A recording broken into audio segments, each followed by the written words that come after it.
सारला महाराजा engineering college रे 7 छात्रों को बहिष्कृत करा जायछि। गत 11 तारिख रे एक घटना घटितिला। ए छात्र माने गोमांस रांधि किछि छात्रों को देइथिबा नै अभियोग होइतिला। याकु नै हॉस्टल ले अशांत परिस्थिति सृष्टि होइतिला एवं ए 7 छात्रों को बहिष्कृत करिसंती कॉलेज अध्यक्ष। जय श्री राम। सुनले तो एबे चिंता करंतु जे केही काकू न जणे कि गोमांस काहे कि कहबे कौन स्वाद चखिबाकू नहीं आज्ञा। ए विधर्मी कटा मानू पिला बेलू शिक्षा दि जाउछि जे हिंदू धर्म रे गोवंश होउछन्ती देवतुल्य। हिंदू मानू गोमांस खुआइले सेमानकर धर्म भ्रष्ट हबो आ ए विधर्मी माने जन्नत जीवे 72 हुर पाइबे। एबे चिंता करंतु जे को हिंदू परिवार निज पिला को धर्म शिक्षा एवं धर्म ज्ञान देबाकू चाहूछि।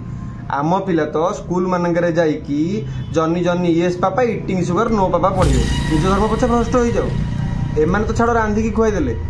आमर अनेक हिंदू भाई ये विधर्मी मानक दुकान रु होटेल रेस्टोरेंट मानक टंका दे किणिकी खाउछन्ती। एबे चिंता करंतु सेमाने खाउथबा मांस रे एमाने गोमांस मिसेई एमानकर धर्मभ्रष्ट करियो चिंता न करथि बिले की कहि परिबो। निज धर्म प्रति सजग हेबा सचेतन हेबा। जो धर्म पई आम पूर्वपुरुष मान निजर सर्वस्व बलिदान करचन्ती से धर्म को एभली अवहेला करिवा नाही। आपण माने बुद्धिमान। जय श्री राम।